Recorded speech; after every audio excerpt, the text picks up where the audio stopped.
कहती है कि आप जो इस समाज के लोग हैं, आप अपने बीच से एक पढ़े लिखे व्यक्ति को खुद से चयन करके भेजिए जिसको हम उम्मीदवार बना सकें, जो लायक हो, जो समस्याओं को सुन सकता हो, समाधान पर विचार कर सकता हो और समाधान को कर भी सकता हो, जो आपकी भी सुने और युवाओं का भी साथ ले, बुजुर्गों का अनुभव का भी साथ ले और उसके बाद समाधान की ओर बढ़े।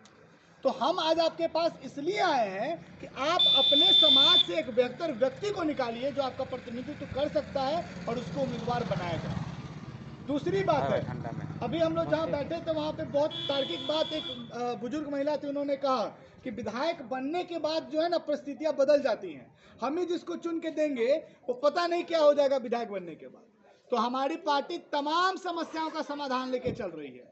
हमारी पार्टी ने सबसे पहले ये कहा है कि जो व्यक्ति हमारे यहाँ कैंडिडेट बनेगा और कैंडिडेचर पर जिस दिन वो साइन करेगा, उसके अलावा उसको इस विषय पर भी साइन, एफिडेविट पे साइन करना है कि जो मैनिफेस्टो आपको दिया जा रहा है, अगर आप उस मैनिफेस्टो का 80% काम पूरा करके नहीं देंगे तो आपके ऊपर सामाजिक और न्यायिक दोनों ही कार्रवाई होगी। मतलब आपका जो प्रतिनिधि होगा उसको आपके बीच रहकर आपका काम करना ही होगा, इसके अलावा उसके पास कोई चारा नहीं है। उसके बाद दूसरी बात है कि जो भी व्यक्ति हमारा उम्मीदवार यहाँ से चयनित होगा उसको जो चुनाव लड़ना है वो चंदा वसूल कर ही लड़ना है। पार्टी कहती है कि यदि वो व्यक्ति अपने पॉकेट से या अपने घर से 2 लाख, 5 लाख, 10 लाख अगर खर्चा कर देता है तो सरकार में जाने के बाद सबसे पहले तो वो कोशिश करेगा कि जो मेरा इन्वेस्टमेंट है वो हम निकाल ले, और एक बार इन्वेस्टमेंट निकालना सीख गया उसके बाद वो आगे रुकेगा। इसलिए उसको अवसर देना ही नहीं है, उसको कभी अवसर देना ही नहीं है कि वो भ्रष्टाचार के विषय में सोच भी सके। कई चीजें हैं जो आके नेतागण बोलते हैं, हम लोग नेता तो हैं नहीं, तमाम समस्याओं पर बात करते हैं, पर उन समस्याओं पर बात करने से ज़्यादा महत्वपूर्ण हो गया है कि अब हम सबको मिलकर समस्याओं पर विचार करके कुछ करना पड़ेगा। बात करने तक ही सीमित नहीं रहना होगा, कुछ करना होगा। अभी बाढ़ आया था, सकरा बाढ़ प्रभावित एरिया है, यहाँ पे काफ़ी लोग परेशान थे।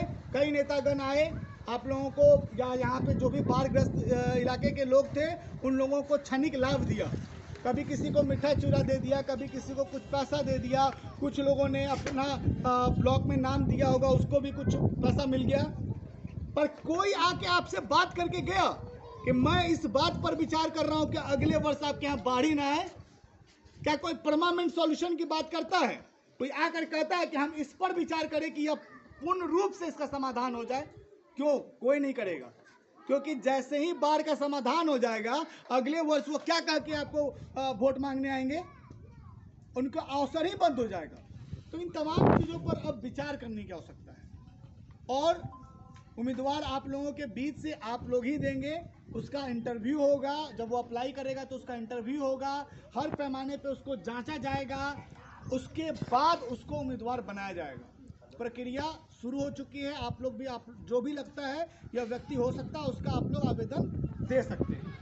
अब मैं आमंत्रित करता हूं, हमारे बीच में और भी कई लोग हैं, ललित जी हैं, ललित जी को मैं आमंत्रित करता हूं। वो पार्टी के विषय में या आप लोगों के मन में यदि कोई सवाल है तो आप उन चीज़ों को पूछ सकते हैं या पार्टी के विषय में और विस्तार से।